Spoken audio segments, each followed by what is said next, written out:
Assalamualaikum warahmatullahi wabarakatuh. Halo teman-teman, perkenalkan nama saya Messi Agustin, NIM 120161113, Prodi Akuntansi Syariah semester 3 kelas A. Di sini saya akan menjelaskan materi tentang teori perilaku individu untuk memenuhi tugas ujian tengah semester mata kuliah Ekonomi Mikro Syariah. Baiklah, mari kita mulai.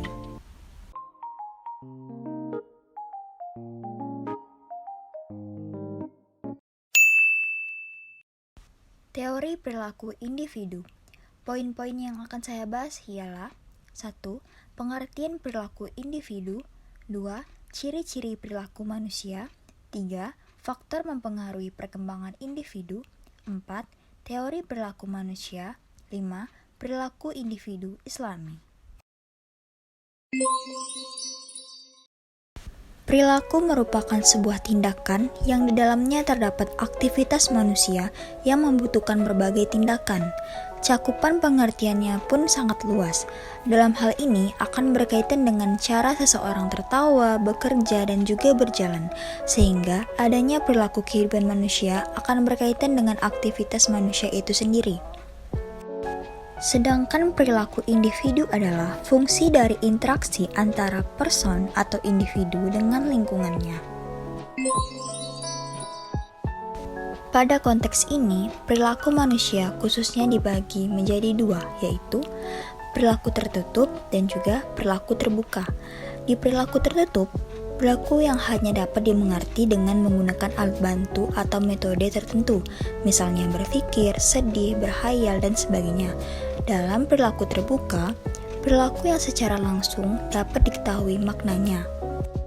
Lalu, ciri-ciri perilaku manusia yaitu kepekaan sosial, kelangsungan perilaku, orientasi pada tugas, usaha dan perjuangan. Manusia adalah individu yang unik. Faktor internal, yaitu keturunan atau bawaan.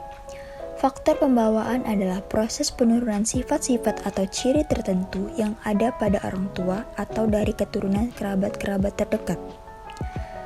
Pada dasarnya, yang diturunkan oleh orang tua merupakan bentuk atau struktur tubuh pada anak-anak tersebut yang merupakan hasil dari pencampuran gen-gen dari orang tua yang umumnya mencakup sifat, ciri-ciri, atau sifat dari orang tua yang diperoleh dari lingkungan atau dari hasil belajar di dalam lingkungan tersebut.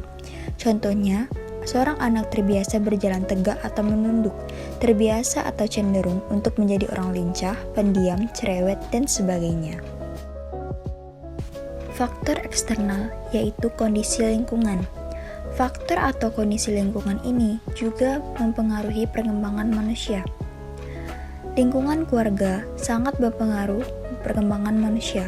Keluarga merupakan lingkungan atau kelompok yang pertama yang menjadi pusat identifikasi anak, dan kelompok atau lingkungan yang pertama mengenalkan nilai-nilai kehidupan kepada anak.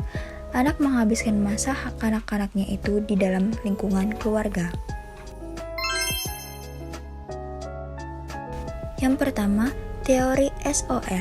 Teori ini menyatakan bahwa adanya sebuah reaksi atau respon karena adanya stimulan atau rangsangan terhadap manusia.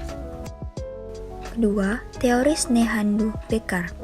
Dalam buku pengantar psikologi untuk kebidanan, perilaku yang ada pada individu merupakan fungsi dari dukungan sosial dari lingkungan atau masyarakat sekitar.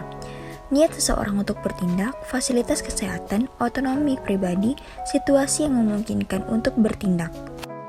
Ketiga, teori dukungan sosial merupakan sebuah dukungan atau bantuan berupa informasi, saran, tindakan, tingkah laku yang nyatanya dari lingkungan sosial.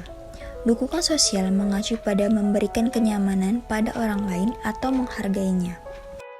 Keempat, teori social cognitive of self-regulation. Teori ini menganalisis proses yang mendasari penentuan nasib individu, altruisme, dan moral perilaku. Teori ini menekankan pada interaksi antara orang dan lingkungan mereka. Komponen yang terdiri dari faktor lingkungan, keyakinan tentang kemampuan pribadi atau kelompok, belajar untuk melakukan perilaku baru, penggunaan dan penyalahgunaan imbalan dan hukuman, menyediakan alat sumber daya atau lingkungan perubahan yang membuat lebih mudah untuk melakukan perilaku baru, mengontrol diri melalui self-monitoring, penetapan tujuan, umpan balik, dan penghargaan diri. Perilaku Islami berarti segala tindakan, perbuatan, atau ucapan yang dilakukan seseorang, sedangkan perbuatan atau tindakan serta ucapan tadi akan ada kaitannya dengan agama Islam. Semuanya dilakukan karena adanya kepercayaan kepada Tuhan dengan ajaran, kebaktian, dan kewajiban-kewajiban yang bertalikan dengan kepercayaan. Dalam kehidupan sehari-hari, secara tidak langsung, banyak aktivitas yang telah kita lakukan, baik itu yang ada hubungannya dengan antara makhluk dengan Sang Pencipta, maupun antara makhluk dengan makhluk. Itu pada dasarnya sudah diatur oleh agama. Sedangkan pengertian perilaku Islami adalah perilaku normatif manusia yang normanya diturunkan dari ajaran Islam dan bersumber dari Al-Quran dan As-Sunnah.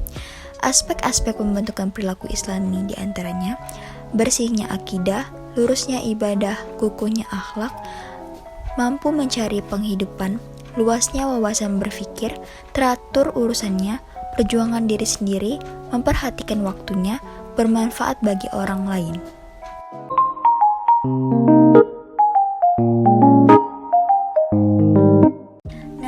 Itulah tadi penjelasan tentang teori perilaku individu yang dapat saya sampaikan. Mohon maaf jika ada kesalahan-kesalahan kata. Semoga apa yang saya sampaikan tadi bermanfaat untuk teman-teman yang telah menonton video ini. Sekian dari saya. Terima kasih. Wassalamualaikum warahmatullahi wabarakatuh.